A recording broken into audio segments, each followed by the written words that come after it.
आप देख रहे हैं सिटीजन वाइज, मैं हूं शब। सिटीजन वाइज में वक्त हो चुका है दिन भर की तमाम खबरों पर नजर डालने का, तो आइए देखते हैं क्या है आज की खबरों में। लोकसभा चुनाव में बीजेपी को उत्तर प्रदेश में करारा झटका लगा है। उत्तर प्रदेश में बीजेपी को सबसे ज्यादा 29 सीटों का नुकसान हुआ है। इस हार के बाद बीजेपी में अंदरूनी कलह और तेज हो गई। मुजफ्फरनगर से सांसद रहे संजीव बालियान ने संगीत सोम पर कार्रवाई करने की मांग भी उठाते हुए निशाना साधा। आइए जानते हैं उन्होंने क्या कहा है।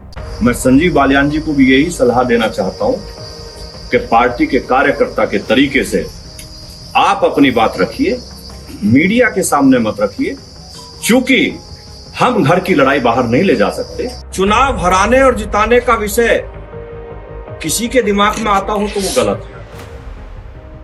क्योंकि मैं भारतीय जनता पार्टी के लिए काम करता हूं, किसी कैंडिडेट के लिए काम नहीं करता, मैं कमल के फूल के लिए काम करता हूं। मेरी पार्टी ने मुझे जिम्मेदारी दी गई थी कि सरधना विधानसभा पार्टी की जीतनी चाहिए। इतनी विपरीत परिस्थितियों के बाद जब सरधना में कोई विकास ना हुआ हो, सरधना की जनता पे मुकदमे कराए गए हो, सरधना के लोगों को जेल भेजा गया हो, लेकिन उस विपरीत परिस्थिति के बाद भी भारतीय जनता पार्टी सरधना पे बराबर रही, हार कर नहीं गई।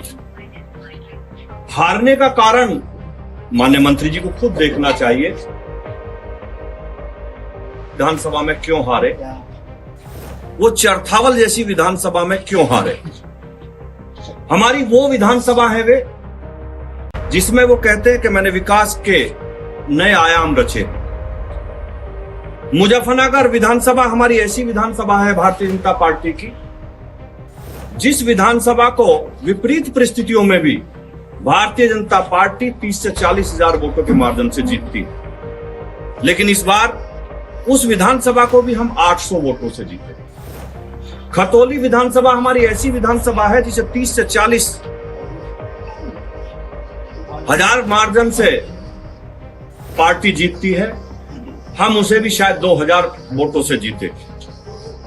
हम मुजफ्फरनगर की जो माननीय बालियान जी की हमारे भाई हैं, जो उनकी घर की विधानसभा है चरथावल और बुढ़ाना, ये उन्हीं दो विधानसभाओं पे हारे।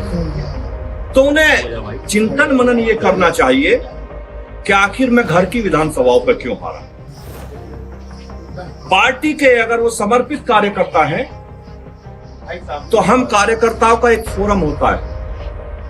अगर किसी ने कोई गलती करी है, किसी की कोई शिकायत हमें एक दूसरे से है, तो हम अपनी पार्टी फोरम पे बात रखते हैं। पार्टी का हमारा प्रदेश नेतृत्व है, हमारा राष्ट्रीय नेतृत्व है, हम अपनी बात वहां रखेंगे, ना कि मीडिया के सामने रखेंगे। मुझे तो मीडिया के सामने इस बात के लिए आना पड़ा क्योंकि मुझ पर नाम लेकर आरोप लगाया गया।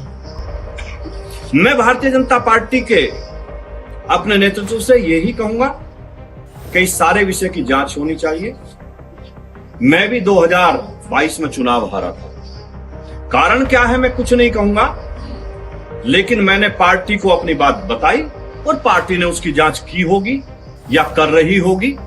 मैंने कभी भी मीडिया के सामने हार का ठीकरा किसी के सिर पर नहीं फोड़ा है। मैं संजीव बालियान जी को भी यही सलाह देना चाहता हूं कि पार्टी के कार्यकर्ता के तरीके से आप अपनी बात रखिए, पार्टी फोरम पर रखिए, मीडिया के सामने मत रखिए, क्योंकि हम घर की लड़ाई बाहर नहीं ले जा सकते। और मैं विपरीत परिस्थितियों में, मेरी पर्सनल नाराजगी होने के बावजूद मैंने संजीव बालियान जी को सरधना पर चुनाव नहीं हारने दिया। मैंने इतनी मेहनत करी, कार्यकर्ता लगने के लिए तैयार नहीं थे। चुनाव के दिन आपकी जानकारी के लिए मैं बता दूं, जो हमारी पार्टी के बस्ते गए वो भाजपा के बूथ अध्यक्ष से लेकर सपा के बूथ अध्यक्षों को दिए गए। लेकिन उस परिस्थिति में भी हम लोगों ने भारतीय जनता पार्टी को चुनाव जिताया। हर गांव में कोशिश करी कि चुनाव जीता जाए। भारतीय जनता पार्टी का कार्यकर्ता ही चुनाव जिताएगा, ना कि समाजवादी पार्टी का कार्यकर्ता चुनाव जिताएगा। मैं आज आप लोगों के बीच में यही कहने के लिए आया था कि मैं भारतीय जनता पार्टी का समर्थित समर्पित दोनों तरीके का कार्यकर्ता हूं। मैं अपनी पार्टी के लिए दिन रात जी जान से मेहनत करता हूं और वो हमेशा करता था। हार जो है भीतर घाट की वजह से हुई और विभीषण बताया जा रहा है कि पार्टी के अंदर विभीषण मौजूद है। वो विभीषण किसे कह रहे हैं? अब ये तो आपको संजीव बालियान जी से पूछना पड़ेगा कि वो विभीषण किसे। तो ये थी आज की अहम खबर। ताज़ा खबरों के अपडेट के लिए जुड़े रहिए हमारे साथ सिटीजन वाइज पर। हमारे चैनल को लाइक, शेयर और सब्सक्राइब करना ना भूलें।